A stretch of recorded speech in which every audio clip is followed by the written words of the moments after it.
एक तंग घर का बरामदा। जगदीश मोटा, चेहरे पर हमेशा एक कुटिल मुस्कान लिए है। वो प्लास्टिक की बाल्टियों में भरे नाले के गंदे पानी को सॉस की बोतलों में मिला रहा है। पास ही एक्सपायरी डेट वाले तेल के डब्बे और फफूंदी लगा सामान रखा है।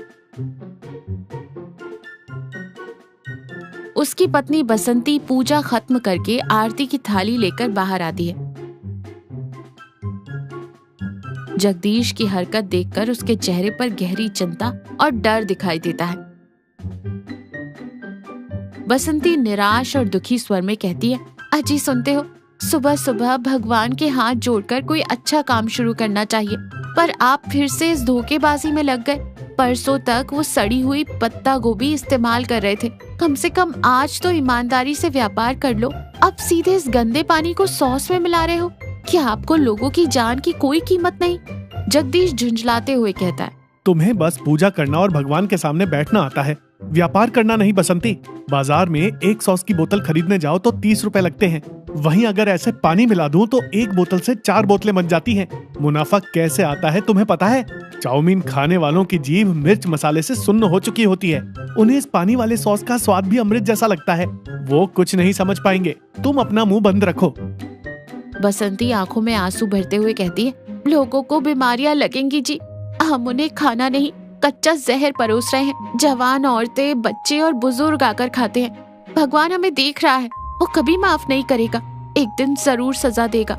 जगदीश ताना मारते हुए और हंसते हुए कहता है, अरे तुम्हारा भगवान मेरे गले में पैसे नहीं डालेगा। मेरी अकल ही मुझे जिंदा रखे हुए है। आज के जमाने में ईमानदार बने रहे तो सड़क पर आ जाएंगे। तुम जाकर पहले वो पुराना सड़ा हुआ अदरक लहसुन का पेस्ट लेकर आओ। कल की बची हुई नूडल्स भी डिब्बे में डालकर भेज देना। आज ग्राहकों की भीड़ ज्यादा होगी। बाजार का इलाका, शाम का समय, भीड़ भाड़ वाला बाजार, चारों तरफ लोग घूम रहे हैं। जगदीश चाइनीज सेंटर का ठेला, जगदीश काले पड़ चुके झाग छोड़ रहे तेल में चाउमीन तल रहा है। ठेले के सामने मक्खियां भिनभिना रही हैं। एक महिला ग्राहक सुनीता आती है। उसके चेहरे पर असंतोष है। भैया, एक प्लेट चाउमीन देना, लेकिन थोड़ा साफ सफाई से बनाना। कल जो आपने चाउमीन दी थी, उससे खाकर मेरे पति के पेट में बहुत दर्द हुआ। रात भर उल्टियां करते रहे। जगदीश झूठी मुस्कान के साथ कहता है, अरे राम राम, ऐसा हुआ क्या बहन जी? शायद भाई साहब ने कहीं और कुछ खा लिया होगा। आजकल बाहर लोग कुछ भी बेच रहे हैं। मेरे ठेले पर तो मैं एक नंबर का माल इस्तेमाल करता हूँ। सैकड़ों लोग खाते हैं मेरे पास। ये देखिए, ये पत्ता गोभी कितनी ताजी है। जगदीश ऊपर रखी ताजी पत्ता गोभी दिखाता है, लेकिन जैसे ही सुनीता दूसरी तरफ देखती है, वो नीचे छुपाई हुई पुरानी बदबूदार पत्ता गोभी के टुकड़े कढ़ाई में डाल देता है। बदबू को छुपाने के लिए वो लाल रंग का पाउडर और ढेर सारी लाल मिर्च डाल देता है। जगदीश गर्मा गर्म पार्सल देता है। सुनीता पैसे देती है और शक की नजरों से देखते हुए चली जाती है। जगदीश लालच भरी नजरों से उन नोटों को चूमता है और गले में रख देता है।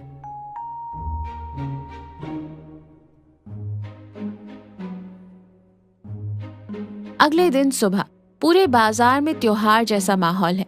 बिजली की झालरों से सजावट हो रही है।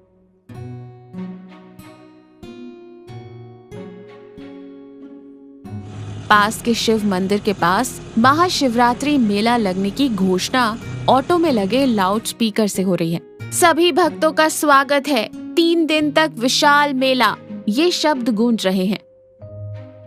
जगदीश अपना ठेला साफ करते हुए ये घोषणा सुनाता है। उसकी आंखों में पैसों की चमक आ जाती है। जगदीश अपने आप से बात करते हुए कहता है, शिवरात्रि का मेला, क्या बात है। आसपास के 10 गांव के लोग आएंगे कल एक ही दिन में। हाँ, सिर्फ एक ही दिन में मेरे ठेले पर सैकड़ों लोगों की लाइन लग जाएगी। 2 महीने की कमाई इस एक दिन में निकालनी है। अगर लागत 10 रुपए हो तो मुनाफा 100 रुपए होना चाहिए। अगर माल आधे दाम पर लाऊं तो मुनाफा 10 गुना। मुझे अभी ओम प्रकाश के गोदाम जाना होगा। जितना सड़ा हुआ माल मिलेगा उतना ही ज्यादा फायदा होगा। जगदीश एक धोखेबाज थोक व्यापारी ओम प्रकाश के गोदाम में है। वहाँ बहुत बदबू आ रही है। सड़ी हुई सब्जियों की बोरियां, चूहों द्वारा कुतरे गए सॉस के डिब्बे और एक्सपायरी डेट पार कर चुका सामान यहाँ वहाँ बिखरा पड़ा है। जगदीश ओम प्रकाश से फुसफुसाते हुए कहता है, ओम प्रकाश भाई, मुझे वो कोने में रखा पुराना स्टॉक दे दो। एक्सपायरी डेट खत्म हुए महीनों बीत गए तेल के डब्बे, फफूंदी लगे मसाले के पैकेट, सब एक ऑटो में लदवा दो। रेट एकदम कम लगाना, मैं सारा माल उठा लूंगा। ओम प्रकाश हैरानी से कहता है, अरे जगदीश, उनमें बहुत कीड़े पड़ चुके हैं, बदबू मार रहे हैं। मैंने उन्हें फेंकने के लिए किनारे रखा था। लोग खाएंगे तो मर ही जाएंगे। अगर कोई पुलिस वाला आ गया तो हम दोनों को जेल जाना पक्का है। जगदीश क्रूरता से हंसते हुए कहता है, वो मरे तो मुझे क्या भाई, मेले में लोगों को भूख लगेगी तो वो मिट्टी भी खा लेंगे। मिर्च और वो लाल रंग ज्यादा डाल दूंगा तो कीड़ों की कोई बदबू नहीं आएगी। मसालों की महक में सब छिप जाएगा। मेरे लिए अपना गल्ला भरना सबसे जरूरी है। तुम डरो मत, बस माल भिजवा दो। बाजार का इलाका, मेले की शाम। जगदीश के ठेले से कुछ ही दूरी पर मीनाक्षी शुद्ध आहार नाम का एक नया ठेला खड़ा है। ठेले पर केले के पत्ते और साफ सुथरे बर्तन रखे हैं। मीनाक्षी माथे पर बड़ी बिंदी लगाए और बेहद साफ सूती साड़ी पहने खड़ी है। वो एकदम शुद्ध वातावरण में गर्मा गर्म पौष्टिक उपमा और डोसा बेच रही है। खाने से बहुत अच्छी महक आ रही है। जगदीश के कई ग्राहक मीनाक्षी के ठेले की तरफ जा रहे हैं। जगदीश अपने ठेले के पास किसी को ना देखकर जलन से भर उठता है और मीनाक्षी के ठेले के पास जाता है। वहाँ खड़ी कमला ग्राहक मीनाक्षी के खाने की तारीफ कर रही है। मीनाक्षी जी, आपने खाने में बिल्कुल घर वाला स्वाद डाला है। उस जगदीश के ठेले पर खाने से पेट में जलन और घबराहट होती है। यहाँ सब कुछ कितना साफ है। हम अपने बच्चों को भी बिना डरे खिला सकते हैं। जगदीश कमला के जाते ही जलन में कहता है, ए मीनाक्षी, तुझे क्या व्यापार करना आता भी है? इतना महंगा सूरजमुखी का तेल और ताजी सब्जियां इस्तेमाल कर रही है और ऊपर से सस्ते दाम में बेच रही है। ऐसे करेगी तो हफ्ते भर में ठेला बेचकर सड़क पर भीख मांगनी पड़ेगी। व्यापार का मतलब होता है चालाकी और मुनाफा। लोगों की जेबें खाली करना ही असली व्यापार का रहस्य है। मीनाक्षी निडर होकर शांत और दृढ़ स्वर में जगदीश की आंखों में देखते हुए कहती है, व्यापार का मतलब विश्वास होता है जगदीश जी। लोगों को धोखा देकर उनका पेट काटकर कमाया हुआ पैसा हमारे लिए जहर के समान है, जो कभी नहीं फलता। मेरा मुनाफा भले ही कम हो, लेकिन रात को मैं बिना किसी की बद्दुआ लिए चैन से सोती हूँ। आपकी तरह स्वार्थ में अंधी होकर लोगों की जान से खिलवाड़ नहीं कर सकती। कृपया आप यहाँ से जाइए। जगदीश अपमानित होकर कहता है, अपने उपदेश अपने पास रख। खाना बनाना आता नहीं और मुझे सिखाने चली है। आज इस मेले में मैं तुझे दिखाऊंगा कि मेरी हैसियत क्या है, मेरा व्यापार क्या है और मेरा मुनाफा क्या होता है। जगदीश का ठेला, रात का समय। मेले में भारी भीड़ है। जगदीश अपने ठेले पर एक बड़ा लाल बोर्ड लगाता है, मेला बम्पर ऑफर, सबसे सस्ता, आधे दाम पर चाउमीन। आधा दाम सुनकर लोगों की भीड़ जगदीश के ठेले पर टूट पड़ती है। जगदीश दोनों हाथों से पैसे बटोर रहा है और गले में ठूस रहा है। वो अपना पसीना भी नहीं पोंछता और गंदे हाथों से ही पेपर प्लेट में खाना परोस रहा है। तभी सरपंच की पत्नी गीता अपनी सहेलियों के साथ उधर से गुजरते हुए रुकती है। जगदीश, हमें भी 5 प्लेट देना। तू ऑफर चिल्ला रहा है और इतने लोग खा रहे हैं, तो हम भी तो देखें कैसा स्वाद है। जगदीश लालच में उन्हें वही मिलावटी कीड़े वाली चाउमीन दे देता है। गीता और उसकी सहेलियां खाना शुरू करती हैं। 1-2 मिनट ही बीतते कि अचानक गीता का चेहरा पीला पड़ जाता है और वो अपना गला पकड़कर खांसने लगती है। उसके हाथ से प्लेट गिर जाती है। वो अपना पेट पकड़कर तड़पते हुए जमीन पर गिर पड़ती है और दर्द से करहाते हुए कहती है, हाय राम, मेरा पेट जल रहा है, आंतें फट रही हैं, सांस भी नहीं आ रही, कोई बचाओ, मैं मर रही हूँ। गीता के साथ चाउमीन खाने वाली बाकी औरतें भी उल्टियां करने लगती हैं और पेट दर्द से गिर पड़ती हैं। एक बुजुर्ग महिला बेहोश हो जाती है। अचानक वहाँ चीख पुकार और अफरा तफरी मच जाती है। लोग डर के मारे भागने लगते हैं।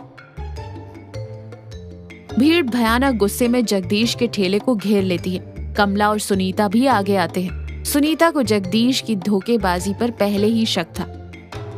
वो सीधे जाकर ठेले के नीचे छिपे डिब्बों को बाहर खींच लेती है। उसने ढक्कन खोला और अंदर फफूंदी लगा भयानक सामान कीड़ों से भरी पत्ता गोभी की बोरी और डांबर जैसा काला तेल दिखाई देता है। सुनीता गुस्से में कहती है, देखो इस इंसान का घटियापन, पैसों की लालच में कीड़े लगी सब्जियां और नाले जैसा काला तेल इस्तेमाल कर रहा है। ये हमारी जान का सौदा कर रहा है। क्या गीता जी की जान लेने के लिए दुकान खोली थी तूने? पापी इंसान, और कितने का पेट काटेगा। गुस्साई भीड़ जगदीश के ठेले को जोर से धक्के देकर पलट देती है। ठेला गिर जाता है। बर्तन, मिलावटी सॉस, सारा कच्चा माल सड़क पर बिखर जाता है। तभी सूचना पाकर फूड इंस्पेक्टर और पुलिस सायरन बजाते हुए जीप में वहां पहुंचते हैं। जगदीश डर से कांपता है और भागने की कोशिश करता है, लेकिन पुलिस उसे पकड़ लेती है।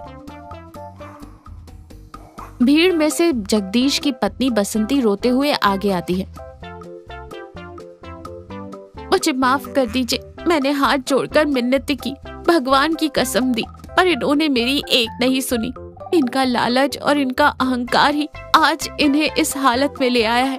इन्हें इनके किए की सजा मिलनी ही चाहिए। मैं इन्हें कभी बदल नहीं पाई। पुलिस जगदीश के हाथों में हथकड़ी पहनाकर उसे जीप में बिठा देती है। उसका सिर शर्म से झुक जाता है। फूड इंस्पेक्टर उसे भारी जुर्माने की रसीद थमाता है और सारा सड़ा हुआ माल जब्त कर लेता है। बाजार का इलाका 1 महीने बाद, जहाँ कभी जगदीश का ठेला खड़ा होता था, अब वहाँ मीनाक्षी का बड़ा और एकदम साफ सुथरा ठेला लगा है। ऊपर एक सुंदर टेंट भी लगा है। महिलाएं और ग्राहक बिना किसी डर के खुशी खुशी खाना खा रहे हैं। गीता, जो अब पूरी तरह स्वस्थ है, और सुनीता भी हंसते हुए वहाँ आती है और कहती है, मीनाक्षी, तुम्हारे खाने में स्वाद के साथ साथ तुम्हारी ईमानदारी भी झलकती है, इसीलिए लोग तुम्हारे पास खिंचे चले आते हैं। ग्राहकों की सेहत के बारे में अपनों की तरह सोचने वाला तुम्हारा व्यापार हमेशा तरक्की करेगा। उस जगदीश को कोर्ट ने 6 महीने की जेल की सजा सुनाई है। उसके लालच ने ही उसकी जिंदगी बर्बाद कर दी। मीनाक्षी कृतज्ञता से हाथ जोड़कर गीता और सुनीता को प्रणाम करती है। उसके चेहरे पर एक शांत मुस्कान है और वो प्यार से ग्राहकों को गर्मा गर्म खाना परोस रही है।